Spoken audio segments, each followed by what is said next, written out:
Halo adik-adik, selamat datang kembali di channel Widyarta Fisik. Pada video kali ini kita akan membahas tentang gaya Coulomb. Nah, apa sih itu gaya Coulomb? Ketika kita waktu SMP, itu kita sudah pernah mempelajari yang namanya muatan sejenis akan saling tolak-menolak. Kalau dia muatan tidak sejenis akan saling tarik-menarik. Nah, gaya tolak atau gaya tarik inilah yang disebut sebagai gaya Coulomb. Yang mana gaya Coulomb boleh kita tuliskan dengan F, yang rumusnya adalah K dikali Q1 dikali Q2 dibagi dengan R kuadrat. Dengan Q di sini merupakan muatan, jadi Q merupakan muatan yang satuannya adalah Coulomb. Kemudian R itu merupakan jarak yang satuannya adalah meter. Kemudian ada F itu merupakan gaya yang satuannya adalah Newton. Dan terakhir itu ada K. K di sini merupakan konstanta, jadi konstanta Coulomb, yang nilainya itu adalah sebuah tetapan, yaitu 9 kali 10 pangkat 9 Newton meter kuadrat per Coulomb kuadrat. Ini biasanya yang kita sudah dapatkan ketika belajar di SMP. Nah, tetapi ketika di SMA di kelas 12, itu kita akan mempelajari bagaimana hubungan gaya Coulomb ketika muatannya lebih dari 2. Nah, berarti tidak lebih dari 2, berarti ada nanti Q1, Q2, dan Q3. Nah, di sini kita cek gambar yang pertama, yaitu tentang bagaimana gaya Coulomb, interaksi gaya Coulomb antar muatan. Yang pertama, misalnya di sini ketika muatan dalam satu garis. Nah, dimisalkan ada muatan Q1, ada muatan Q2, dan ada muatan Q3. Terus pertanyaannya, kira-kira berapakah gaya di Q3? Misalnya, jadi berapakah gaya Coulomb yang dialami oleh Q3? Jadi misal, kalau seandainya ditanyakan berapa gaya di Q3, jadi F di 3 sama dengan berapa. Jadi caranya silakan kita cek. Muatan ketiga itu dipengaruhi oleh muatan ke-1 dan muatan kedua. Muatan ketiga dengan muatan ke-1 sama-sama positif. Ini positif, ini positif. Sehingga muatan 3 dengan 1 akan saling tolak-menolak. Atau bahasa lainnya, muatan 3 akan menjauhi muatan 1. Nah, sehingga akan ditulis tanda panahnya ke sini. Nah, sehingga akan tulis tanda panahnya ke sini. Jadi F31 artinya muatan 3 menjauhi muatan 1. Begitu juga muatan 3 itu juga dipengaruhi oleh muatan 2. Muatan 3 positif, muatan 2 negatif. Karena dia berlawanan jenis, maka mereka akan saling tarik-menarik. Artinya muatan 3 akan mendekati muatan 2. Sehingga tanda panahnya ke sini. Jadi ada tulisan F32. Artinya gaya pada benda ketiga yang diakibatkan oleh benda kedua. Nah, karena pertanyaannya berapakah gaya di F3, kita cek muatan 3 sekarang mendapat 2 gaya, ada F31 ke kanan dan ada F32 arahnya ke kiri. Karena arahnya berlawanan, maka F3 itu sama dengan F31 dikurang dengan F32. Arah yang ke kanan dikurang dengan arah yang ke kiri. Maka kita tulis kayak gini. Nah, sekarang berapakah nilai F31? F31 merupakan interaksi antara muatan ketiga dengan muatan ke-1. Maka jadinya F31 sama dengan K kali Q3 Q1 per R31 dikuadratkan. Berarti R31 atau jarak dari muatan 1 ke muatan 3 yang ini dikuadratkan. Nah, begitu juga dengan muatan F32. F32 berarti interaksi antara muatan ketiga dengan muatan kedua. F32 sama dengan K kali Q3 kali Q2 dibagi dengan R32 dikuadratkan. Ini R jarak antara muatan kedua dengan ketiga yang ini. Nah, setelah kita dapatkan hasilnya ini, baru masukkan ke persamaan ini. Nah, ini kalau seandainya muatannya diletakkan dalam satu garis lurus. Misal, kalau seandainya muatannya diletakkan dalam muatan tidak segaris atau tidak dalam garis lurus, maka bagaimana rumusnya? Nah, jadi kita cek di gambar sebelah. Kalau seandainya dikatakan dia tidak dalam garis lurus, nah berarti di sini tidak dalam garis lurus. Di sini misalnya ada muatan Q1, ada Q2, ada Q3. Misal pertanyaannya berapakah muatan yang dialami oleh Q1? Nah, sini misalnya pertanyaannya, berapakah kira-kira muatan yang gaya yang dialami oleh muatan Q1? Nah, kita cek di sini, muatan 1 ini dipengaruhi oleh muatan 2, dipengaruhi oleh muatan 3. Nah, muatan 1 positif, muatan 2 negatif, berarti dia akan saling tarik-menarik. Artinya muatan 1 mendekati muatan 2, maka arahnya ke sini. F12, artinya gaya pada muatan 1 yang diakibatkan oleh muatan 2. Berikutnya, muatan 1 juga dipengaruhi oleh muatan 3, nilainya positif dengan positif. Nah, berarti plus dengan plus, tolak menolak. Artinya muatan 1 menjauhi muatan 3, maka tanda panah ke sini, menjauhi muatan 3. Nah, dengan demikian, di sini maka gaya benda 1, muatan 1 mengalami 2 gaya, ada F12 ke sini, ada F13 ke sini. Tadi misalnya kalau mencari gaya total, bisa kita jumlahkan atau kurangin apabila syaratnya kedua gaya ini terletak dalam satu garis lurus. Nah, tapi di sini kondisinya gaya 1 dengan gaya 2 itu membentuk sudut theta yang di sini. Bentuk sudut theta. Dengan demikian besarnya gaya 1 bisa kita tuliskan dengan resultan. Nah, jadi resultannya ini ya. Yang mana F1 artinya gaya pada benda 1 itu merupakan akar dari F12 dikuadratkan ditambah dengan F13 dikuadratkan ditambah 2 kali F12 F13 cos theta. Dengan cos theta adalah sudut yang dibentuk oleh kedua muatan. Nah, berikutnya mari kita cek lagi di contoh soal lainnya. Nah, jadi di sini di contoh gambar lainnya, di sini misalnya ada muatan Q1, Q2 dan Q3 sama sini gambarnya. Tapi berapakah gaya yang dialami Q3? Itu pertanyaannya. Kalau sini berarti berapa gaya dialami oleh Q3? F di sini berapa? Nah, jadi karena diminta Q3, kita cek bahwa Q3 ini dipengaruhi oleh Q2 dan Q1. Q3 dengan Q2 dia tarik menarik, maka Q2 mendekati Q3, ini arahnya F32. Berikutnya Q3 dengan Q1 plus dengan plus berarti dia tolak menolak. Berarti Q3 menjauhi Q2, arahnya ke sini. Berarti dia ini F31. Dengan demikian F31 dan F32 juga membentuk sudut theta. Maka gaya totalnya berupa resultan. Yang ini dia, yang F3. Berapakah nilai F3? Nilai F3 bisa kita hitung dari sini. Nah, di sini kita hitung. Nah, ini yang mana nilai F3 ini merupakan akar gaya kuadrat gaya keduanya itu adalah F32 kuadrat. Nah, yang ini ditambah dengan F31 kuadrat, yang ini ditambah F2 kali F32 F31 cos theta. Dan cos theta sudut yang dibentuk oleh kedua gaya. Nah, untuk lebih jelasnya bagaimana pengaplikasiannya dalam soal, mari kita cek ke dalam soal berikut ini.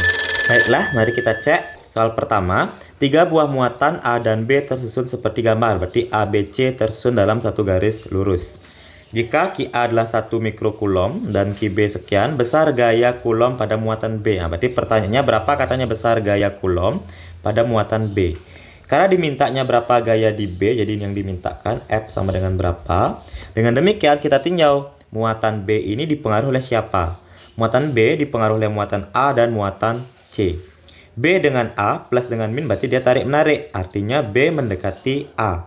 Dengan demikian ada arah gaya ke sini, itu adalah FBA. Kemudian B juga dipengaruhi oleh C. Min dengan plus berarti juga tarik menarik, berarti B juga mendekati C. Berarti arah sini adalah FBC. Dengan demikian total gaya di B, jadi F di B itu sama dengan FBC arah yang ke kanan arah FBC dikurang dengan yang ke kiri, berarti dikurang dengan FBA. Apa itu FBC? Kalau FBC berarti K dikali QB dikali QC dibagi dengan R kuadrat. Kalau FBA berarti K kali QB kali QA dibagi dengan R kuadrat. Nah, kita cek. Ini yang R di sini merupakan RBC, yang di sini merupakan RBA. Kita cek di sini RBC itu adalah 1 meter, RBA juga 1 meter. Jadi sudah dalam satuan SI. Nah, yang sama-sama boleh kita keluarkan. Jadi K itu sama dengan di suku sini ada K-nya, di suku sini juga ada K. Begitu juga sini ada QB, sini juga ada QB. Berarti kita keluarkan jadinya adalah K kali QB dalam kurung QC per RBC kuadrat dikurang QA per RBA kuadrat. Nah, sekarang kita masukkan nilainya. K itu merupakan sebuah tetapan, yaitu 9 kali 10 pangkat 9. QB Muatan B di soal dikatakan dia 2 mikrokulom. Ingat, tanda plus minus ini tidak dimasukkan ke dalam perhitungan. Tanda plus minus hanya digunakan untuk menentukan arah gaya kulom. Kapan dia tarik menarik, kapan dia tolak menolak. Jadi ketika di perhitungan kita gunakan angkanya saja. Yang mana di sini dituliskan 2 mikrokulom. Jadi 2 mikrokulom, mikro itu sama aja artinya dengan 10 pangkat minus 6. Jadi QB-nya adalah 2 kali 10 pangkat minus 6. Dibagi dengan QC. QC kali QC kita 4 mikrokulom, berarti 4 kali 10 pangkat min 6. Dibagi dengan RBC. BC adalah 1 meter, jadi 1 dikuadratkan. Dikurang dengan QA. QA itu nilainya adalah 1 mikrokulom, berarti 10 pangkat 1 kali 10 pangkat min 6. Per RA-nya juga adalah, RBA-nya adalah juga 1 meter, jadi dikuadratkan. 9 kali 2 berarti 18. 10 pangkat 9 dikali 10 pangkat min 6, berarti pangkat dijumlahkan, maka jadinya 10 pangkat 3. Kemudian, ini 4 kali 10, berarti ini 4 kali 10 pangkat min 6 dikurang 1 kali 10 pangkat min 6, karena 1 kuadrat hasilnya 1. Oke, dengan demikian, di sini kita bisa menemukan hasil. Jadi, 18 kali 10 pangkat 3. 4 dikurang 1 adalah 3, berarti kali 3 kali 10 pangkat min 6. 18 dikalikan dengan 3, itu hasilnya adalah 54. 10 pangkat 3 kali 10 pangkat min 6, hasilnya adalah 10 pangkat min 3, karena pangkat dijumlahkan. 3 tambah min 6. Oke, satuannya adalah Newton. Nah, di mana 10 pangkat min 3 ini sama aja artinya dengan mili. Dengan demikian, option yang paling tepat, jawabnya yang paling tepat adalah 54 mili Newton, yaitu terdapat di option nomor C. Oke, baiklah kita cek lagi ke soal berikutnya. Gambar berikut, susunan 3 muatan ABC terbentuk segitiga. Berarti sekarang bentuknya adalah segitiga. Jika gaya tarik menarik antara muatan A dan B, nah berarti di sini dikatakan gaya tarik muatan A dan B sama besar dengan gaya tarik menarik antara A dengan C. Nah, berarti dijelaskan FBA atau FAB ya, FAB nilainya sama dengan FAC yang dikatakan masing-masing sebesar 5F, berarti bisa kita ganti dia dengan 5F.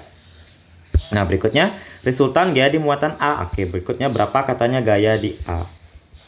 Ingat, karena dia tidak segaris, berarti dia membentuk sudut di sini. Dikatakan FAB dengan FAC itu membentuk sudut siku-siku 90 derajat. Jadi besarnya FA itu sama dengan akar FAB kuadrat ditambah dengan FAC kuadrat ditambah dengan 2 kali FAB dikali FAC dikali dengan cos. Nah, karena sudut cos theta, sudut yang dibentuk adalah siku-siku, berarti sudut 90, cos 90. Nah, kita mengingat bahwa nilai cos 90 itu adalah bernilai 0. Cos 90 hasilnya 0, jadi 0 kalikan berapapun juga hasilnya kan 0. Maka dengan demikian ini hasilnya adalah 0. Jadi 0 kali ini 0. Dengan demikian ini sisanya adalah akar 5FAB kuadrat plus 5FAC kuadrat. Yang mana FAB kuadrat itu nilainya adalah 5F. Nah, berarti kita ganti di sini dengan akar 5F kuadrat dikuadratkan maksudnya ditambah dengan 5F dikuadratkan. Nah, yang mana hasil akar 5F dikuadratkan ditambah dengan 5F dikuadratkan sama saja, boleh kita tulis kayak gini kan, 2 kali dalam kurung 5F dikuadratkan. Kalau yang masih belum paham, kita anggap ini misalnya A. Jadi ini A, 5F ini kita anggap A, berarti A kuadrat tambah A kuadrat sama aja hasilnya dengan 2A kuadrat. Jadi A tadi adalah 2, bisa ya, jadi 2 kali 5F dikuadratkan. Oke, dengan demikian biar gampang, akar di sini kita akarkan sekarang, akar 2, biarkan akar 2, akar 5F dikuadratkan, berarti kuadratnya hilang, akar juga hilang, berarti jadi 5F. Nah, ternyata di option tidak ada dalam bentuk akar. Nah, kita mengetahui bahwa akar 2 sama aja hasilnya dengan 1,4 dikali dengan 5F. Jadi 1,4 dikali 5F itu adalah 7F. Dengan demikian, option yang paling tepat itu adalah option nomor E. Oke, mari kita cek lagi ke soal berikutnya. Dikatakan titik A dan B masing-masing ada muatan listrik min 10 dan 40 mikrokulom. mula-mula terpisah pada jarak 5. Oke, kita bikin gambar. Di sini ada muatan min 10, di sini ada muatan plus 40. Mula-mula katanya terpisah sejauh 0,5 meter. Dan menimbulkan gaya, berarti kalau dia beda jenis berarti dia tarik-menarik, katanya gayanya adalah F. Nah, berikutnya jika jarak. Nah, berarti jika jarak di sini dikatakan jika jarak A dan B diubah menjadi 1,5 meter. Berarti dengan kondisi kedua, muatannya tetap tapi hanya jarak yang dirubah. Berarti sini tetap 10, ini plus 40. Ini jaraknya jadi 1,5 meter. Pertanyaannya berapakah katanya gayanya? Oke. Nah, jadi kalau di soal kalian muatan tidak berubah, yang berubah hanya gaya dengan jarak. Gayanya berubah, jaraknya juga berubah. Boleh kita menggunakan rumus cepat, yaitu dimana F1 berbanding dengan F2 akan sama dengan R2 berbanding dengan R1 dikuadratkan.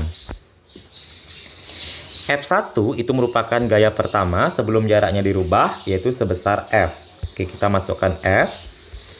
F2 itu merupakan gaya setelah jaraknya dirubah yang ditanyakan. Nah, berarti kita biarkan F2 akan sama dengan R2, di sini merupakan jarak setelah dia dirubah, yaitu sebesar 1,5.